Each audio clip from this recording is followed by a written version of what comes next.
Let's bring in Peter Loubardias now. Lou, where are you, my friend?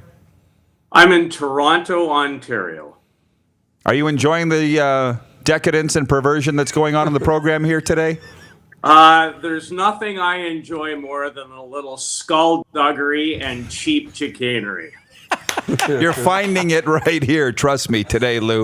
With that cast of characters, there's a stunning surprise. Lou, I'm on Team Kassian. Can you give shocking.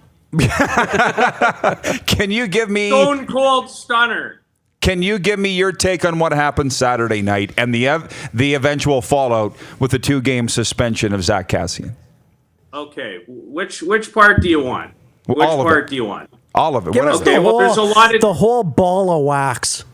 Okay, well, there's a lot of different ways to look at it. Okay, so the first thing you have to determine is, were they bad, terrible hits? Well, you guys can decide. I think, Roddy, you've already decided. Were they somewhat predatory in nature? Yes. Does the person who receives the hits, when it's happened a couple of times in the game, do they not need to take some ownership and have some awareness when someone is on the ice? Absolutely. Listen, I'm very much in this camp. I understand, trust me, in watching Matthew Tkachuk go about his business every single day, why, if you are on the other side, you would want to knock his lights out. And if you are on his side, you understand that on that night, dragging your team into the battle, being an incredibly impactful player, and having someone else lose it, that in a sense cost his team a hockey game, that there's that side too. So the people in Calgary are loving one situation. The people in Edmonton, whether it's media or their fans, they're mad as you know what. And I get both sides. And I also get both sides of why the Edmonton people feel like it's really disrespectful, and why Matthew Tkachuk felt like he was just doing his job, and why would he go ahead in that situation and fight this player? So I'm sort like I do. I see it from both sides. I absolutely do. And I'd be the first guy if I was on the other side. Like, who gets to decide when it's time to fight? And if they're bad hits, then isn't it up to the guys in stripes to determine or go about their business differently? Well, not only that, Peter, but they scored on the power play and won the game. So do you sit back and say, well, you did the wrong thing by not honoring the code? BS. You didn't honor the code. They won. But, you know, here's the interesting thing. And Lou, you and I are best buddies, and we talk about this a lot. How excited have I been in the last decade or so about the sport of hockey in general in comparison to, say, 20 years ago? You haven't been. Not even close, but I'll say this. If you got that every night or 10 or 15 nights a year, you'd be as glued in as anybody. I will say this. You can take the incident, which everybody is magnified, but here's the real story of the game the other night. That is one of the greatest NHL regular season games I have ever witnessed or covered. Thank you. Period. End of story. It was what was great about hockey. It was played with incredible skill. It was played with great pace. It was played with great passion. People were invested. The building was buzzing. It was awesome with a capital A, and I would be saying exactly the same thing, because honestly, I don't have a huge stake in the outcome. It's not like what I tried to watch on Saturday, those purple donkeys, or when Team Canada plays. I don't have the same kind of stake. I mean, I have good relationships. If Calgary makes the playoffs, might put a little extra money in my wallet. I care about that. But I love competition and great sport. That was great sport and great theater. Well, that's where I was going with this thing. So my point is this.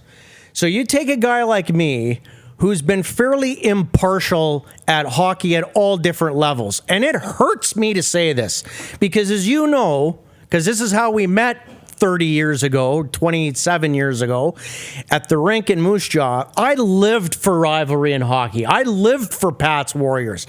I used to live and love, when I was a little guy, for Flames Oilers, Battle of Alberta. And I just feel like there's just a big hollow part of me that's been void and absent for so long. I watched that game on Saturday night and I came alive. I was sicker than a dog. And I jumped off my couch a couple of times going, if it could be like this all the time, you'd have me back. And that's, to me, what's important. So I don't quite understand, guys, why there's this group of people out there and they're passionate hockey fans, but they want, Matthew Tkachuk tarred and quartered. But if it wasn't for guys like that, would there be any reason to even get emotional? Like, I get it, the stuff with Doughty from LA, and now you got this. People go, well, this guy's a troublemaker and he's a rat and all this other stuff. So what? He's good for the game of hockey. He gets people like me fired up. Drager earlier said it. Like, isn't this what we're supposed to want? Is rivalry and fun again? Well, I think it is.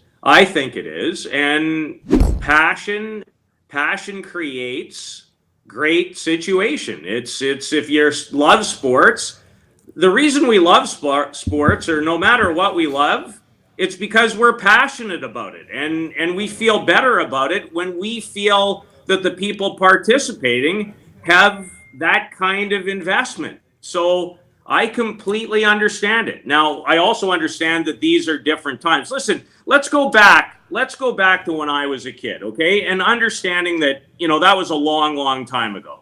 And it's a crazy story because I ended up as the voice of the Regina Pats. I could barely go to school when the Pats came to Saskatoon because I was so geared up. And the guy that I have so much respect for that played for the Pats, one of the great juniors of all time, Dale Durkach. What was his nickname? The Rat. Do you think I went to the rink every night not wanting somebody to knock him into row G of the Saskatoon arena? He was an angel. Right, I did. He wasn't doing anything wrong. Yeah. He and him and Centroni and Stu Grimson. Yeah, Tour. They were all angels. All right. Dale adorns this desk daily. He's an angel. Anyway, sorry to interrupt. Continue. No, that's all. But I'm just trying to make the point. That's what makes it great. Rivalry really is what makes sports great. Why are we so excited at what happened a couple of Sundays ago when our country won the World Junior? Because it unites us. People are passionate. The kids play with great passion. You can tell that they're completely invested. We're invested. That's what it's all about. Can it be like that 82 games a year? No chance. But for that night, that was a special night. And as Kelly and I are on the same page, which is no surprise, I get all the fallout and why people are mad and why they want Matthew tar and feathered and why James Neal is talking about he feels like it's a lack of respect. I get all of it, and I understand. And I think everybody has a right to feel the way they do, considering the situation. Nobody's really wrong. Everybody's right. But end of story, when I left that rink, and I was not in a good mood when I went to the rink on Saturday, and you guys might be able to figure out why, a little cranky, but that night, that fixed a bad mood because I left there and the Edmonton media guys were mad and this guy was mad and, the whole damn rink was mad. Well, I will just say this because we're way late and I got to meet a couple guys for lunch at 12:15, so we can't go too long. But Lou, this Pacific Division race, that is, as you would know, in the game notes showed it, the Oilers and Flames hadn't met this late in the season for first place since 1990. Oh. So can you talk about the Pacific Division race? It's just wild. Well, it is, and it changes every day. And the fact of the matter is, Roddy, I think it's going to stay that way. It will not surprise me if it goes right down to Flames Oilers last game of the regular season, April 4th. And my guess is there's going to be some people tuning in across the country to the next 3 times that they play. All right, Lou. Including me. Including all of us. And guess what? Nothing will happen. We got get that I'm comment. with you. By the way, I'm with you on that. Yeah, it's always the way that it goes. Get those comments off the screen if you don't mind. We got Wendell and we got the Rat. We'll see who wins, Lou. Have a great day. They're both beautiful people. That's all I would say. And you know what? What a joy and a pleasure to grow up watching both of them. No doubt. Lou, Bye, guys. stay young. Stay young. I'm feeling a wee bit young today. Ships ahoy. Go Titans! There you go. Love you, Lou. Love you. Oh, man, what a great day. What a great day we've had. We got a break. We'll be back. It's the Rod Pedersen Show on Facebook Live and listen live at rodpedersen.com. You're watching Rod Pedersen On Demand. For more of The Rod Pedersen Show, visit rodpedersen.com or follow Rod Pedersen on social media.